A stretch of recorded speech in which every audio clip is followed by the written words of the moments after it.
Hey Commanders, it's Chaz here from theorygames.com, and today we're going to be doing a deep dive into the one thing that separates a good March from a truly legendary one, and that is, of course, artifacts. If you're serious about dominating the open field, maximizing your damage output, or just surviving the biggest battles, choosing the right legendary artifact is crucial. Every artifact has a unique skill, specific bonus, and synergies, but with dozens available, which ones are actually worth your arcane dust and your legendary emblems? We're here to settle the ongoing artifacts debate. This tier list focuses heavily on PvP combat effectiveness, and we're going to be ranking these legendary artifacts based on their power, their usability, and their game-changing potential, especially in those lag-inducing massive fights where passive abilities reign supreme. I'll be breaking down the 5 tiers S, A, B, C, and D, plus a special category for pure utility items. So let's stop wasting resources on items that are just not going to deliver. You can also find this artifact tier list over on the Theory Games wiki site. I'll be putting a link in the description below to that.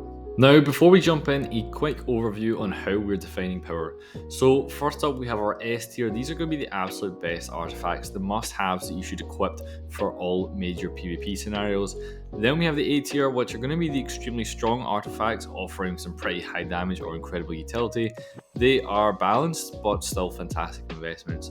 Then we have the B tier. These artifacts are going to be situationally good, or perhaps they're going to be perfect for the free-to-play players, but they might be slightly underpowered compared to the A or S tier artifacts.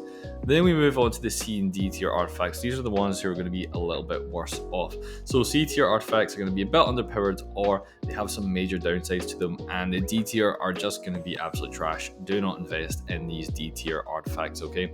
And as promised, we're going to have a bonus tier, a utility tier, and these are going to be for artifacts best used for non-PvP roles, so things like gathering or mobility. Now, remember, when you decide what to equip, you should consider your unit type, your hero pairing, and your goal, whether that's maximizing damage, boosting survivability, or adding utility like debuffs and shields. Now, let's start with the items that define the meta, and that is, of course, the S tier. If you only invest in a few legendary artifacts, make sure that they are from this tier.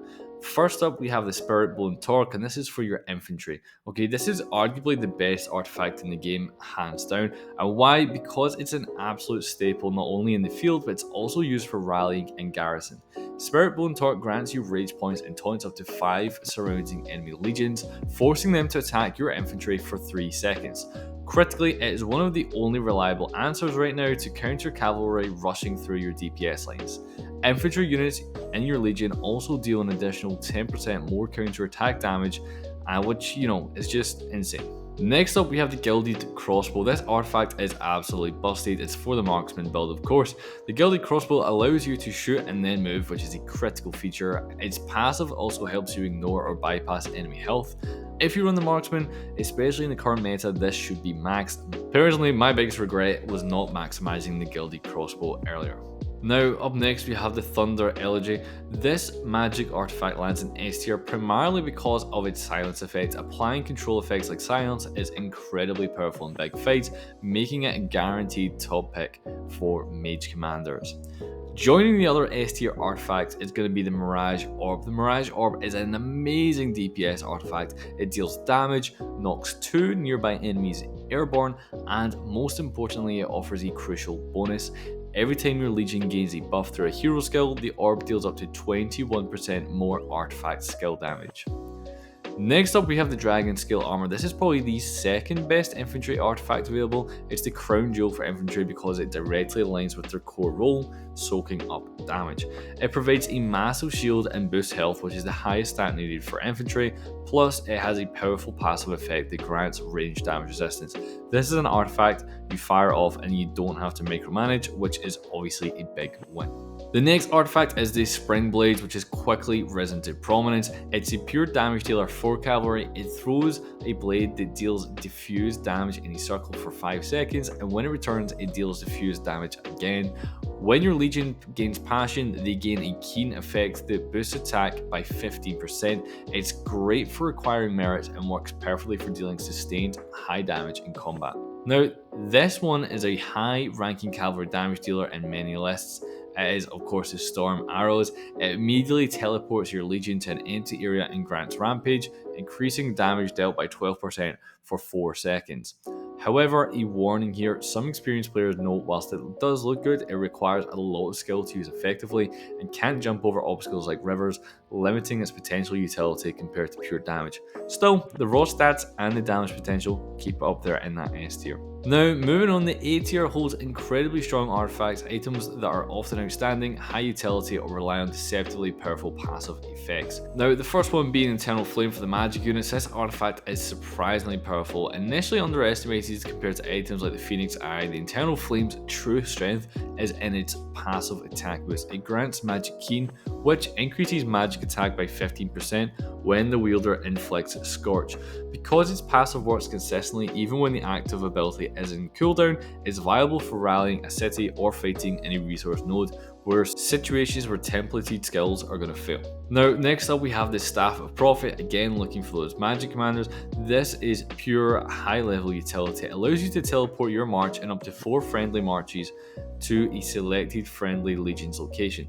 This allows for some absolutely disgusting game-changing plays like reinforcing a front line or executing a mass flanking maneuver. It has an incredibly long cooldown, but that is also because it is incredibly powerful. Now, next up is the Heart of Kamasi, obviously for the marksman. With more marksman heroes being released, the Heart of Kamasi gets better and better. It buffs 3 friendly legions, including the caster, with Physical Keen, which is a 15% physical attack buff, and Onslaught, which is a 15% normal attack damage buff for 10 seconds.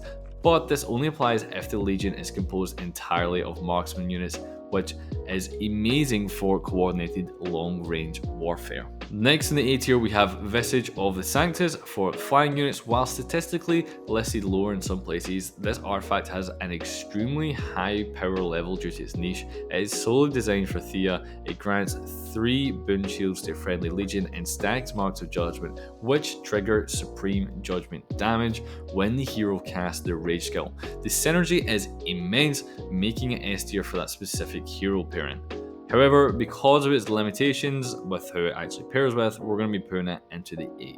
Now, last but not least on the A tier, we have Greymoor's Warhammer for infantry, a fantastic option for infantry. The Warhammer delivers damage and a stun. It deals physical skill damage and it stuns up to 4 nearby enemy legions for 2 seconds, making it a great utility piece, especially for smaller skirmishes. Now, moving on to our B tier, it's going to contain a mix of powerful high skill artifacts and reliable secondary options. So first on the B tier, we've got Phoenix Eye for the magic. This magic artifact deals high area of effect skill damage. The issue here is the templated area of effect targeting. In massive laggy fights, players often find that they can't actually set the template, which is why passive artifacts are going to be outperforming it. And next up we have Wolf Woman of Hailor for cavalry. This is a high utility artifact, perfect for those hit and run tactics. It immediately teleports you to a chosen empty area, and then you return to your original position if you cast the skill again or after 15 seconds. It's kind of like the Shield of Sturdiness. It requires a high level of micromanagement. Next up is the Shield of Sturdiness, which obviously we just mentioned. This is for the infantry this time. This artifact is extremely powerful in the right hands, allowing for extremely high skill plays using its charge effect. However, it's not an artifact you can leave on autocast. I often find myself in the front line thinking, I can't really use this right now, and because of this, it's going to drop down the overall ranking for general use. Now, next up we have the Rattle Spear for the marksman. The Rattle Spear has a great effect. Obviously, it deals damage over 6 seconds and grants defense penetration, but there is a major downside. It forces your legion to stand still whilst you're using it. So if your marksman units are forced to stand still in the front line, obviously you're going to die, right? So this makes it a high risk of you getting deleted, and obviously that's what's bringing it down into the B tier. Next up we have Viola's Bow for the marksman. This bow deals damage in a rectangle and inflicts seal, rendering damaged legions unable to cast artifact skills for 10 seconds. Silencing is incredibly cool and can be meta in specific game modes, making it a solid choice, just not universally S or A tier for that open field gameplay. Now we're going to be getting down to tier C and tier D, and we're mostly talking about artifacts with major downsides or those that offer minimal return on investment. Artifacts like the Tear of Arwen for magic are consistently ranked low. It drops the healing field, but ultimately the healing is minimal compared to the damage that you take, making it a bad investment of your arcane dust. For cavalry, artifacts like Kingslayer are fun for hit and run tactics because it can instantly defeat targets below 10% health. However, in large PvP pushes, it tends to fall short, landing it in the C tier. Similarly, the Oath of Stormpeak clone artifacts can also be difficult to get consistent value from. Many artifacts in the D tier are simply outclassed. For example, the Bloodblade Banner, which serves as a rally artifact, doesn't play a significant role in most general gameplay scenarios. Now, finally, let's talk about those utility artifacts. These are not for combat, so don't go about prioritizing maxing them out, but items like Ancient Tree Roots, which lets you teleport randomly to a high level resource point, are considered downright terrible. Other utility items like Springbird Feather, which is going to be a march speed boost, serve their niche roles well, but keep them separate from your PvP budget. Anyway, so what's the takeaway? Artifacts are a massive factor in Call of Dragons. When you're choosing, always think about your Legion's role. If you're running infantry, your job is to soak up damage, so items like Spirit Bone Torque and Dragon Scale Armor are non-negotiable. They provide the defensive stats and countermeasures, like Taunt for example, that infantry need. If you play Marksman, focus on maximizing damage whilst maintaining mobility. The Gilded Crossbow gives you that critical move and shoot advantage. For mages, look for strong passives and control effects. The Internal Flame and Thunder Elegy are your best friends right now. And remember, many artifacts, especially those in the B tier, like the Shield of Sturdiness, require a high degree of attentiveness and micromanagement. You need to differentiate those from the set and forget power levels of the S and A tiers. Choosing the right artifact is like building a perfect weapon for a specific job. You wouldn't use a delicate rapier to hammer down a door, just like you wouldn't use a high damage artifact on your tankiest infantry commander. Align your artifact's function with your hero's role and you will see a massive leap in your performance. Well, that's our breakdown of the best legendary artifacts for the current meta. Do you agree with our list? Let us know in the comments below, and if you enjoyed this video, be sure to hit that like button, subscribe and ring the bell for more exciting Call of Dragons content. Thank you for watching and I'll see you in the next one.